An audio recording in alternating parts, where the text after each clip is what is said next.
Hi, my name is Vibeke and welcome to Diving Ducks Crochet.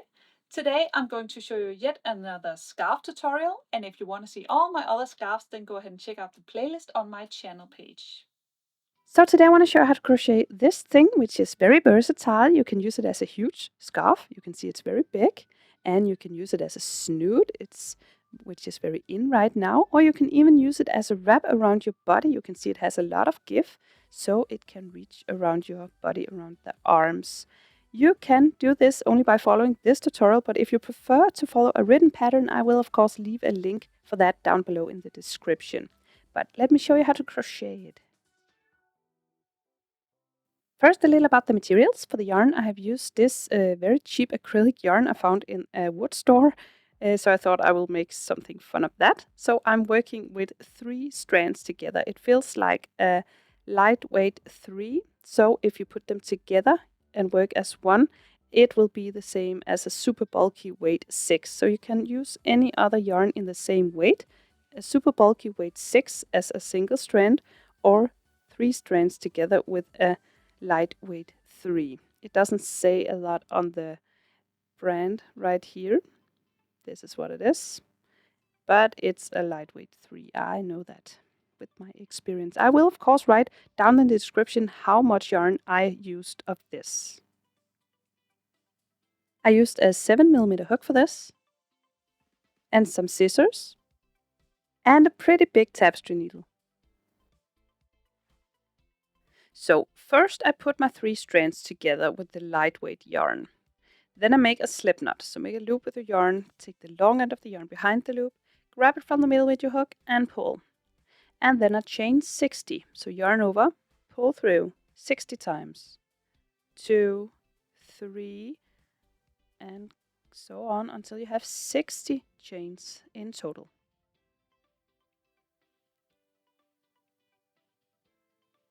So right now I'm just doing a little sample, but you just continue until you have 60 chains in total. And this measures 50 centimeters when you have 60 chains. Now you skip the first 2 chains, so skip this one and skip this one, move on to the 3rd chain and half double crochet into this. So yarn over, insert the hook in the 3rd chain, yarn over, pull through, yarn over, pull through all 3 loops. Then you have your first half double crochet right here. Then in your next chain, 1 half double crochet, so yarn over, insert the hook, yarn over and pull through. You have 3 loops on the hook, yarn over, pull through all 3 loops. Continue with 1 half double crochet in each chain all the way across. Remember, you chained up 60 chains and you skipped 2 chains in the beginning, so you should have 58 half double crochet when you're all the way across.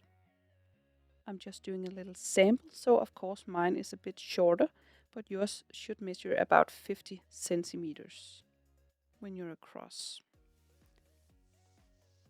Now I'm almost done with my half double crochet. So you will have 58 half double crochet when you're across. I have a bit fewer. But now I'm at the end of the row and it looks like this. So when you're at the end of the row, you will now chain 1. So chain 1, then turn, and then begin working the other way. When you begin, you skip your turning chain, move on to the 2nd stitch and work through the back loop only. So this is the entire stitch, but from now on you will only be working through the back loop of the stitch, which is this loop. So still half double crochet, but only through the back loop of the stitch. So find your working yarn, skip your turning chain, move on to the 2nd stitch, yarn over to begin the half double crochet, insert the hook into the back loop of the stitch, yarn over and pull through, yarn over, pull through all 3 loops. And again, find your next stitch, yarn over, insert the hook in the back loop of the stitch, yarn over, pull through, yarn over, pull through all 3 loops. yarn over, insert the hook through the back loop only, and half double crochet. Continue with one back loop half double crochet all the way across.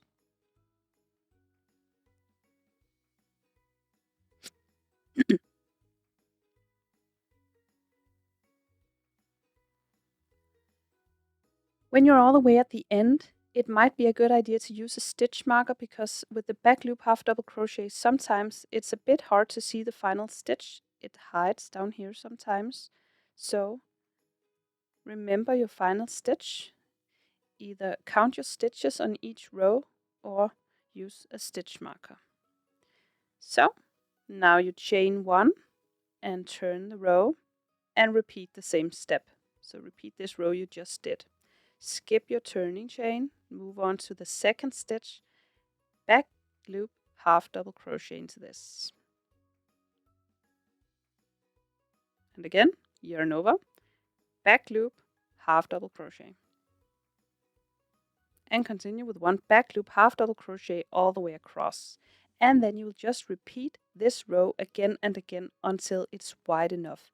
You can continue until it is 1 meter like I'm doing, because this fits a size medium to large when you want to use it as a wrap, or you can do it bigger or smaller. That's totally up to you. Work your way back and forth with back loop half double crochet until you like the fitting.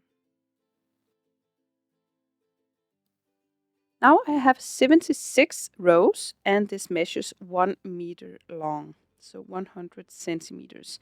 I will now connect the ends. So I join the ends like this, so I have a round, and I will now connect all the way down. So I turn it so I can crochet the right direction, like so. Then I find my working yarn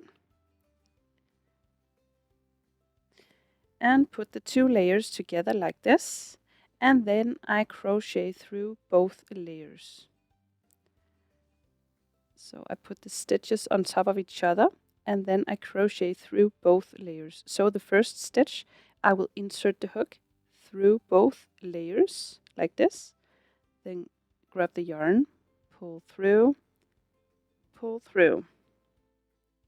and then the next stitch right here, insert the hook through both layers, through the stitches, yarn over, pull through, so 1 slip stitch through both layers, and again insert the hook through this next stitch, through both layers, and slip stitch,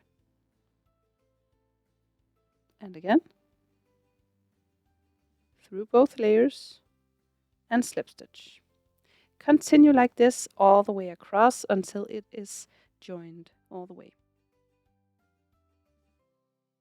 When I'm all the way at the end, I will now cut the yarn and finish it up. So I grab a bit of yarn for weaving in the ends, and then I pull this hook through so the yarn is secured, and then I will weave in the end.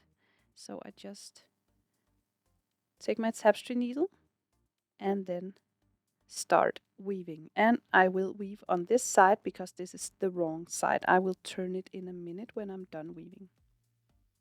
When I weave in my ends, I just take this tapestry needle and run through some of the stitches, about 5 stitches, that would be enough, like this. Then I pull through, and then I run the needle through the same stitches but go in somewhere else so you don't just unravel it, and then like it's through a tunnel, back through the same stitches, and don't pull too much. And then again, you came out here, so go in somewhere else so you don't unravel, and then through the same tunnel all the way back, and I run through the same tunnel 3 times back and forth, then it won't get up. I can almost assure that. And then we have our snoot. Then we have the wrong side here with this seam. It's almost invisible, but I will turn it so I have the perfect side out, which is the right side, and that's our big scarf snoot wrap. You can use it as it like you want. But that's it. So I hope you found this tutorial easy to follow. If you did, please press thumbs up and subscribe to my channel. I hope to see you again soon. Bye!